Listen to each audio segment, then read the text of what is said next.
Hi guys, welcome back to the 401 Files. It's an absolute pleasure to have each and every one of you back here with me. As you can see, in the background here is the shelter.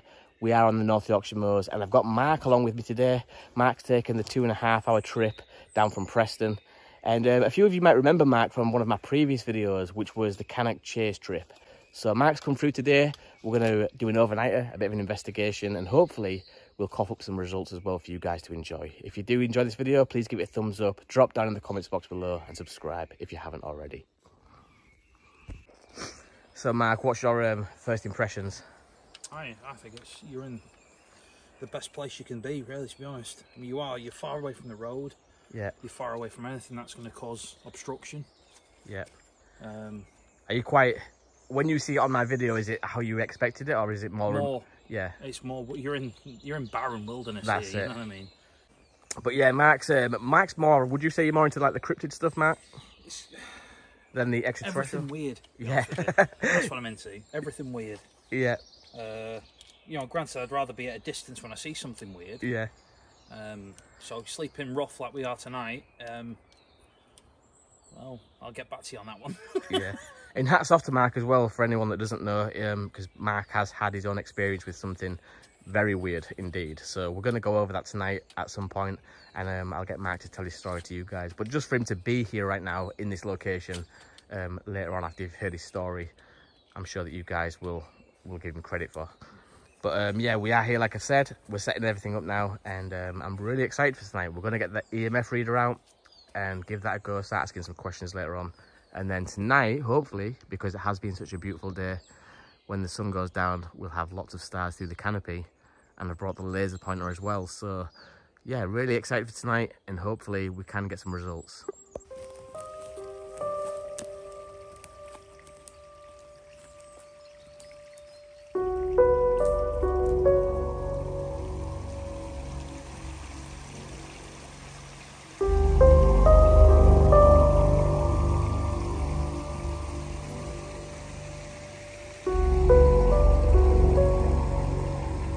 So we've arrived now at the river, and on the way down we kept stopping. We saw a lot of deer trails, and we were just saying that it'd be nice in some of these locations to get the game camera up, because there is clear sign that a large population of deer are coming through this area. We are at the river now. Mark's just been doing some B-roll, a bit of filming of his own. I've brought the flask, so we're going to sit down and get a drink as well, and maybe just rack each other's brains about some of the reports and sightings that take place in this area, because whenever you get together with someone like Mark, who's very similar minded, it's always nice just to go down a few rabbit holes and see where we end up. They are invisible beings. So we've just sat down, no longer than 10-15 minutes. The plan was to get a coffee on, but as we've sat here, we've heard like some really strange noises off to my left, and then instantly Mark had heard something off to his right, which I'd also heard, and then back again to our left. Now there is an old stone wall just up on this this crest of this hill in front of me, and it sounded like someone banging two of the rocks together from the wall.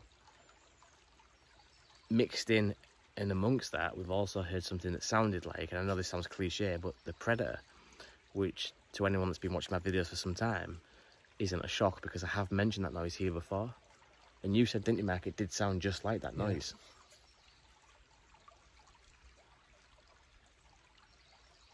Cackling sound. It was weird, like I can't even... Yeah.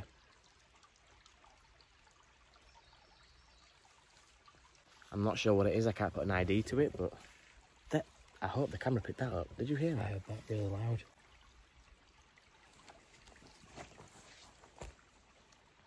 Did you hear that at the time? Yeah, it was behind it. Yeah, as I was saying, like the Glimmer Man might be a new phenomena, but if we look at things like extraterrestrials or things being able to slip from one dimension to another dimension, we might have new things coming through all the time. It doesn't mean that it's a made-up phenomena or a made-up creature or entity. It just might be one that's never been here before or seen that much, and now all of a sudden that they know we're here, they're coming through a lot more and therefore being seen a lot more. Once again. Mark mentioned the Glimmer Man, which instantly put the hairs up on the back of my neck, because that is a new phenomenon that's I mean, I'm not sure if it's what the history is behind that, how long it's been spoken about, but for me, it's quite a relatively new phenomena. You hear it again, Matt? Yeah. But it is something that keeps coming up, and again, I have to mention this. When we talk about, like, the Glimmer Man, what the hell is that? That's really loud.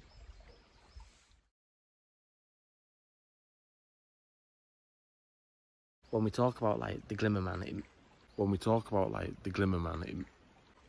what the hell is that? That's really loud.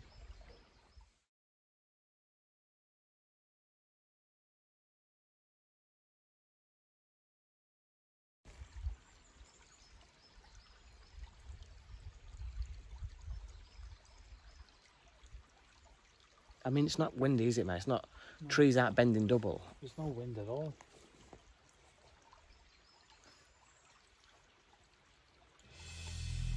Strange.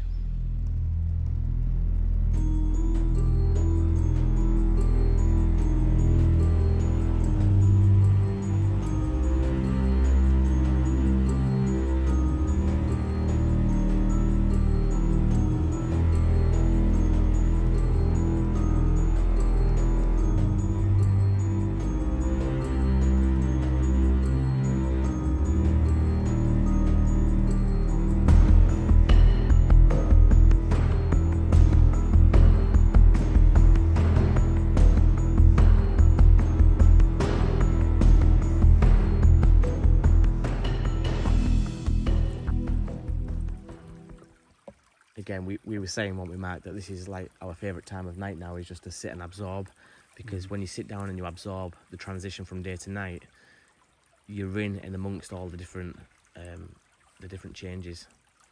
Oh yeah, agreed. I mean, this is where the animals now are starting to come out. Yeah. This is where your eyes will start to play tricks and your brain will run away. Your imagination will run away with you. So just to take this 20-30 minutes now to sit, have the coffee, and be part of the transition from day to night is a vital part of investigating, in my opinion.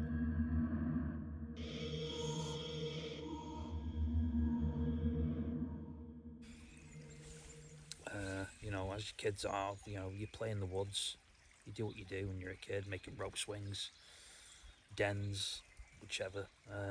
But we did this assault course, me and a friend of mine, and it was through the woods all the way through, and we gave it a trial run from start to end, because back then I think I was in Scouts back then. Yeah. It was all right. Yeah, everything was fine. We came to the end part of this assault course, and we saw somebody walking through, which I hoped it was walking the dog, but I'm trying to hope it was a person walking a dog. Yeah. You know what I mean? But at this point, is your friend in front of you going across? He's at the side of me. Yeah. He's at the side of me. Well, he saw the exact same thing, and when it came into a park clearing, that's when I knew what it was. Yeah. And I didn't want to believe what it was. You know, I thought, no way, because everything that I believed in from that point crushed. Yeah. It was gone. And what was it? What do you describe it? It was about 5.5 foot tall. It wasn't tall, but stocky, really muscular, covered in hair. Couldn't see its face. It was in shadow, its face. But as it turned to face us, and obviously you can imagine the panic to a child's mind that you're going to get from that point when it's looking right at you. Yeah. I was thinking the worst, and it made this grunting sound towards us, and I thought, oh. Loud? Yeah, it was loud. You felt it in your chest when it went through. It was like a growl. I'm thinking, oh my God. So we legged it. We legged it. And so would you say then that, like, obviously we hear a lot about people seeing this so-called wild man. Would you say what you saw might have been the wild man, or? I don't know. I don't want to admit it, because it fits. I don't want to admit it, if that makes sense. And I'd rather it not be. I'd rather it be somebody in fancy dress. But what I saw, it wasn't anything like that. But the humpback had a humpback. What I saw, and what other videos that people have taken in America or, you know, British Columbia, is completely different to what I saw. So I don't know what I saw, really. So and the more I think about it, the more I'm thinking I'm going crazy, I'm going more and more insane. Yeah. But it just didn't make sense what I saw. it didn't make sense, and I want to put sense to it really, because I'm starting to think I'm losing my mind. But you know, it's just couldn't understand how it got to where it got to without being seen. Because it's a small village, you know, you're gonna walk. I mean, the advantage is where I saw it with the village it was, Tarleton. It's got a river that runs all the way around it, and that river is quite a long river. It joins the River Ribble, so it's a big river. Do they use them as corridors to walk in without being seen? I don't know, but again, I'm stuck in the loop of I don't know, a big question mark over it all. So I'm not really. And it's great to have you here today, because like I was mentioning this earlier, is that everybody has their own different take on what these things are. Yeah. And you know that mine is more extraterrestrial. Yeah. These things are coming from elsewhere, and they're being seen on the off chance by us humans. Whereas there are other people, I mean, I know that you favour more the flesh and blood type, cryptid. I don't know, to be honest with you, to be fair. Because I'm more... If it was flesh and blood, wouldn't we have seen a dead one? Yeah. By now, we would have seen something. But like I was saying to you earlier, you know, we're seeing pictures of them all the time, of these creatures, yet we're knocking them off as fake. What if they're real evidence of these things? Yeah. It's you know, from seeing what I've seen, I don't want to slate anybody else's, you know, what they've witnessed. I don't want to slate that, because that's what they've witnessed.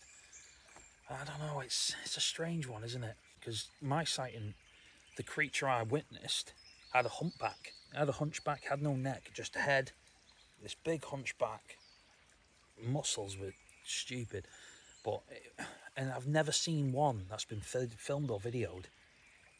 You know what I mean? I've not seen a picture of anything that resemble a hunchback.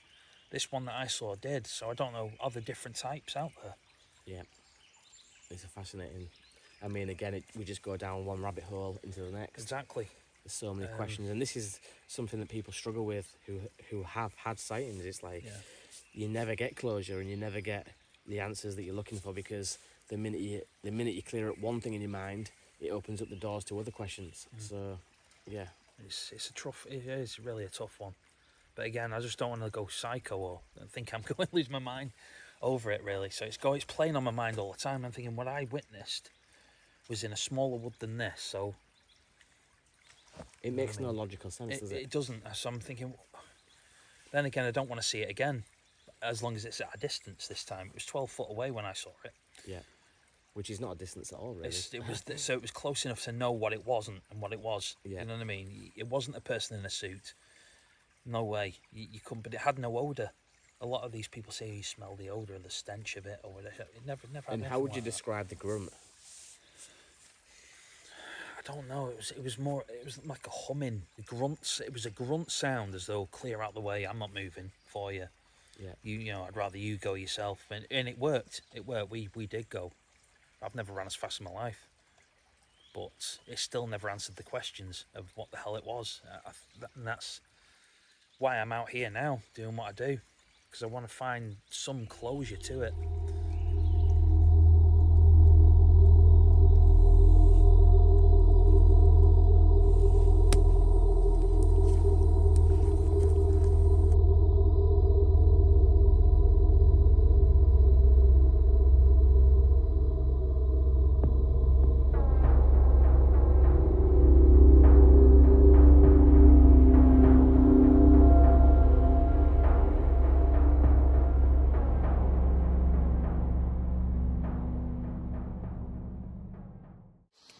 So we're pretty much set up for the night now. The fire's going, we've got the candles lit up on the shelf there, and enough firewood to see through, so it's really nice once you're at this point and everything's in place. But I was a bit worried about Mark. I was thinking, oh my god, in this shelter, I've not even slept out here myself. He's probably going to die of cold, but he's got a nice warm sleeping bag, so he should be fine. You excited for tonight, Mark? I am, yeah. Yeah, it's good to be out here with someone else actually for the first time, and doing an actual overnighter. Because as you guys remember on the last overnighter that I attempted, I had to cut that short because of creepy things that were happening. So yeah, hopefully now, if things do happen to that degree, Mark's here as well, so we'll be able to bring each other back, document it and bring each other back down to ground. So really looking forward to it. No stars out yet, which is surprising. I thought we're going to have a sky full of stars, but what time is it? About 9 o'clock. Yeah, so still plenty of time. It's a full moon as well. Max already made point of that it's a full moon. It's weird, like I've mentioned before, is how one thing can favour a certain phenomenon. Like the full moon instinctively makes me think of cryptids, like the werewolves and dogmen. The EMF reader instinctively makes me think of the paranormal, and it's just weird how different things like that can make our mind go in one direction in favour of one phenomena over the other. Them candles are doing well. They've not been blown out. Going. What's that? Them candles are doing well. They've not been blown out yet. Yeah, no, they are good. So me and Mark have made it extra homely. We've got scented candles this time. I'm not sure if that's a good thing or a bad thing. You watch, there'll be some cryptid that's actually attracted to the smell of whatever that is. Jasmine. That'll be just our luck. It's the only ones I could find, to be honest. I've ran out of the other tea lights. The only ones I had left was scented, unfortunately. Why do you think these places are marked? Like, why do you think places like Benton and the Moors have sightings more than other places? Like I was saying earlier about ley lines. Yeah. Maybe when a ley line crosses another ley line, it might open some sort of portal dimension, or whichever you put it. You know, it's maybe. Yeah. I mean, my own belief, which I shared with you before, they all work together. All these occurrences, you know, UFOs, lights in the sky, lake monsters, Bigfoot, woodwoos, whatever you want to call it, they all seem to have the same. They all seem to have the same motive. Yeah. Again, that's just my personal opinion, you know, but it makes more sense to me that. It does me as well.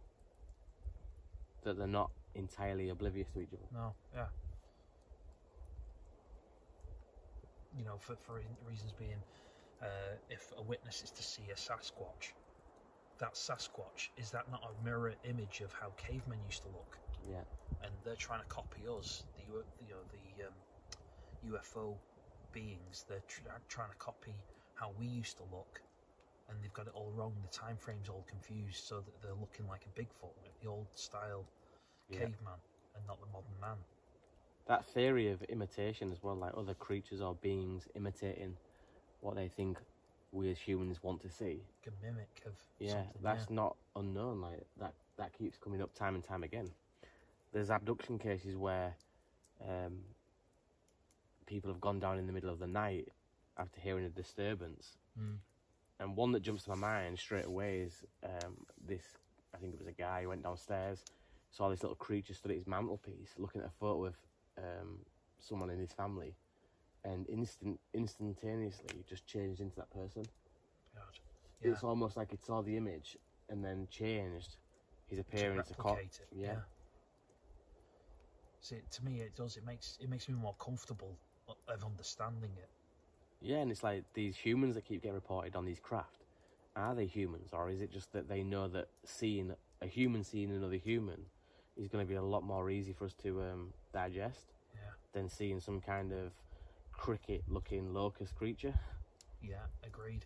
Do you know what I mean? If you see some kind of locust-looking humanoid, that's not going to register in your brain. True. So I think they're all like that. It's you know, it's hard to find the right answers. Yeah. And you will never know the answers.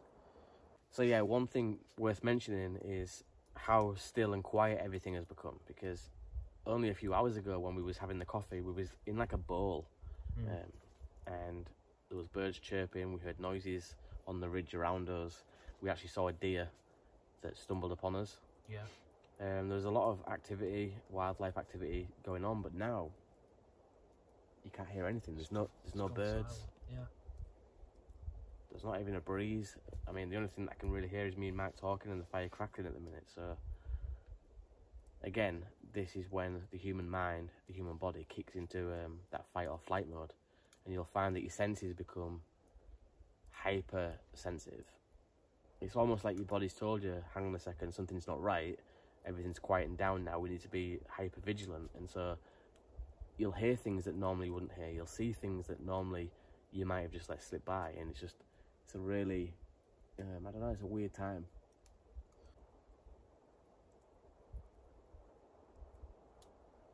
It's strange, isn't it? It's strange that hikers and people hacking on horseback, runners, dog walkers, these kind of people that see this stuff and report having their lives changed from seeing this stuff, you'd never get them back in these places ever again, some of them. But here, me and Mark we've had our own experiences, and we're quite the opposite. It's like almost like our lifelong ambition now to come and find exactly what it was that we saw and make sense of it. It's just weird from one person to the next how it can change, like how it can affect you. Because like I say, some people might have an experience and never want to come back here again. You drag them in kicking and screaming. Then other people have an experience like yourself, and now all it makes you want to do is spend more time here. It does, just to try and put a closure on it. Yeah. And so I think the reason I'm saying this as well is because a lot of the time when stuff does happen to me and I experience things, people in the comments box will say things like, well, why would you ever go back there again? And it's a bit fake that you'd sit there through this. But everybody responds differently to this kind of phenomena, this kind of stuff. Yeah. You can have people that have experienced paranormal activity their whole entire life, and yet they make a living out of ghost hunting.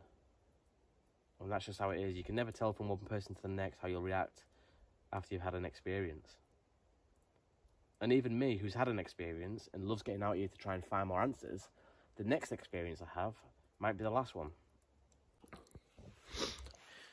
So we're just going to head out now, back through the woods, and try and make our way to the road. There are a few stars coming out now, so if we can get to the road, we might get a clear view of the night sky as well. And I have brought my laser pointer with me to shine up into the sky, see if we can get any kind of response. It's weird though, because it's been a glorious day all day and there's been no clouds whatsoever. But just as I'm looking up through the canopy now, I can see one or two drifting across, which is sod's law.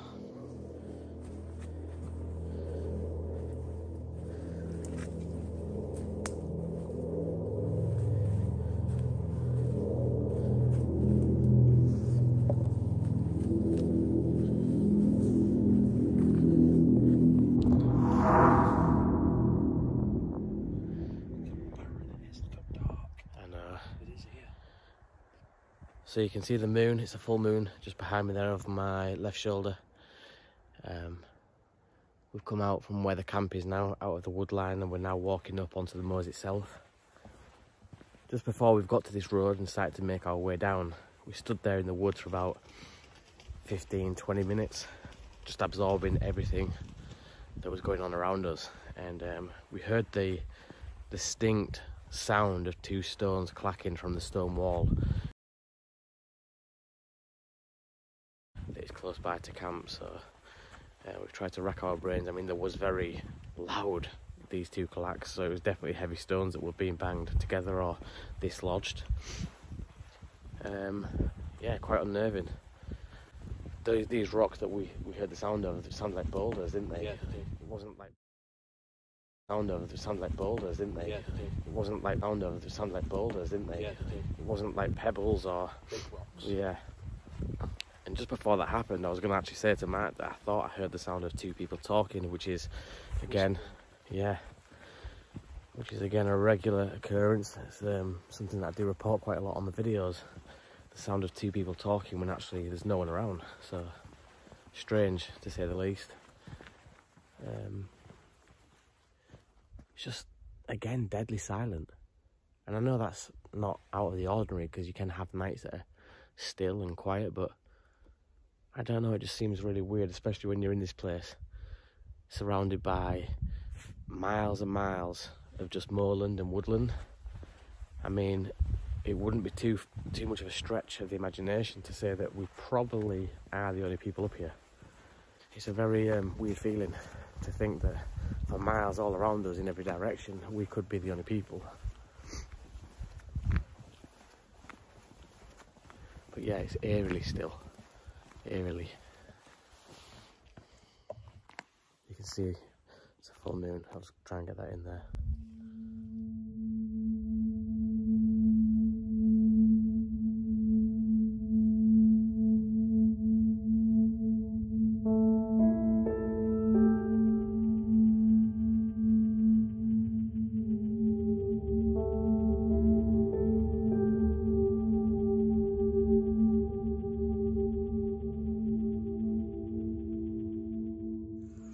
Morning guys, so the time is 6 o'clock.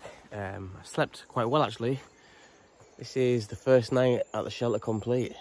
Thanks to Mark being here actually, because I don't think I'd have been able to do it still on my own, not quite yet. But yeah, I slept quite well. I only woke up maybe once the other night to go to the toilet, and then I was out like a light. Mark was quite comfortable as well, was you, Mark? I was, yeah. Because if you think about it, Mark was inside the shelter last night, all night.